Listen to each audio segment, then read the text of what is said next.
You ever have one of those moments where the world just stops? Where you open your eyes and realize, oh, this is the moment where everything flips.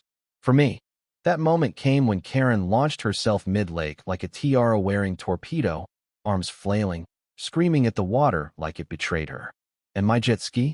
It just dipped beneath her like a magician's disappearing act. I was sitting on my dock chair, iced tea in one hand, finger hovering over the screen of my phone, watching it all unfold like a low-budget soap opera, but this was real. That sinking wasn't an accident. It was a plan, a very satisfying one. Thing is, this story didn't start with a splash. It started with a clipboard. A few months back, our lake community was quiet, peaceful, even. People waved. Dogs barked at ducks. My newly restored jet ski turned heads with its red trim and whisper-quiet engine. I'd spent the better part of a year working on that thing, wiring custom tech like GPS kill switches, buoyancy modules, and yes, a stealth sync protocol. Not because I'm paranoid. Okay, maybe a little. But mostly because I believe in being prepared. Especially when someone like Karen enters the scene. Karen wasn't elected. She just declared herself the lake compliance officer after joining the HOA board.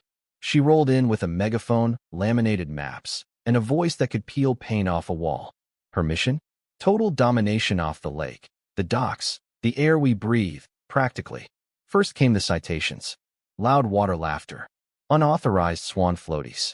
Then she set her sights on my dock. It was a sunny Sunday when she strutted up in her branded visor and neon polo, waving her clipboard like Moses with commandments. Said my dock needed to host the official HOA kayak rack for uniformity, of course. I told her, politely but firmly, that my dock wasn't for sale, rent, or donation. That's when the war began. She smiled, fake and walked away. But from then on, it was silent warfare. Every week, a new fine taped to my mailbox. For a loud dog, I own a cat. For grilling too close to the shoreline. Forget this overly reflective wind chimes. I ignored most of it, laughed some of it off, but I knew she was waiting for me to slip up. So I did something unexpected. I pretended to leave town. Parked my truck at my brother's place 2 cities over. Posted a few fake vacation pics on social media. Meanwhile, I stayed holed up in my lakeside cabin, coffee in one hand, binoculars in the other, monitoring my boathouse via camera feed. That's when it happened. Saturday morning, 9:43 a.m. sharp, Karen shows up wearing a neon rash guard and water shoes that looked like rubber frog feet. She scanned the area, cut the lock on my boathouse like she was in Ocean's 11, and climbed onto my jet ski with all the grace of a toddler at a carnival ride. Declared herself the lake queen. And took off. I should have been mad, but honestly, it was cinematic. She zipped across the water, splashed the senior paddleboarders, soaked a Pomeranian, and waved like she was in a pageant. I watched board members on the clubhouse deck pretend they didn't recognize the stolen craft. But I knew what they didn't. That ski had a mind of its own. I tapped my screen. Phase 1, engine disable. She drifted to a stop in the middle of the lake, furiously yanking the throttle. Then came Phase 2, ballast deployment. The ski began sinking, slowly but surely, like it had a secret mission. Karen started yelling at the water, at the sky, at her reflection. People were filming. One kid shouted, "It's like Titanic, but meaner." And then, splash. Karen went in. Full makeup. Crown askew. The queen dethroned by lake water and hubris. A few board members tried to paddle out and rescue her. Most people just watched, some laughing behind sunglasses. I took a sip of tea, tapped Phase 3, full sink. The jet ski dipped beneath the surface with a final bubble. Gone. Back on shore, Karen stomped around wrapped in a towel, screaming about sabotage and terrorism. She slipped on the dock ramp and landed square on her backside. Only one man, Mr. Clay, retired, kind-hearted, helped her up.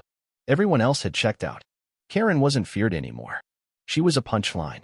By that afternoon, the video was online. I posted it anonymously to a private community forum title, "Unauthorized Joyride Ends with Divine Retribution." It exploded. Dramatic music. Slow MO edits. A meme loop of her slipping and falling. But I wasn't doing this for laughs.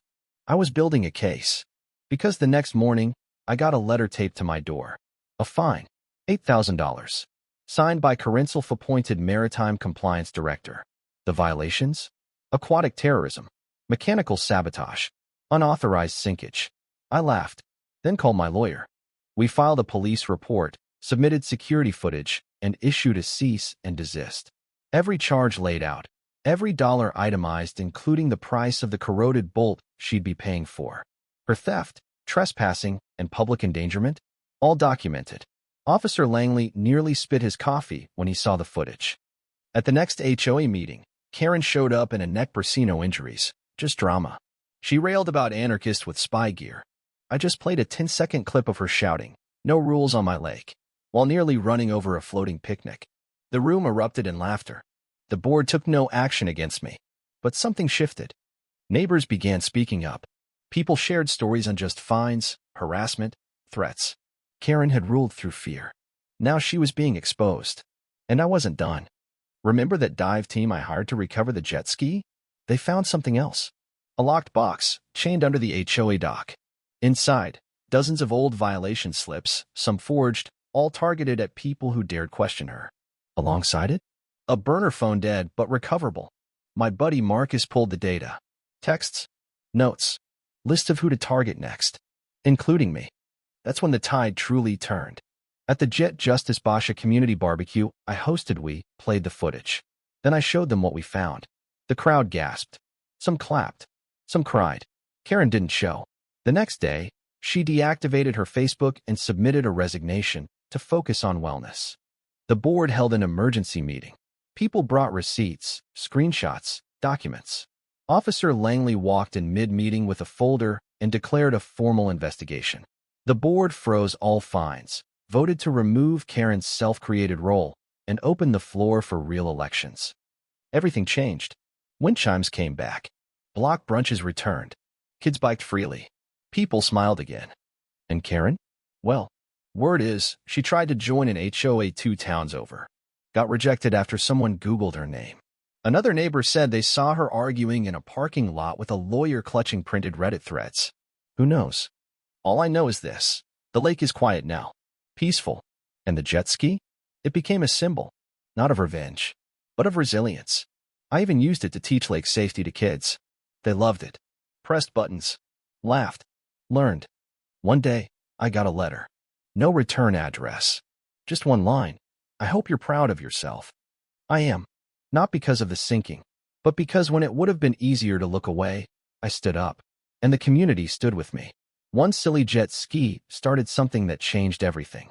And if you're watching this wondering what side you'd be on, maybe ask yourself this: what would you do if someone stole your piece and tried to call it order? Leave a comment below.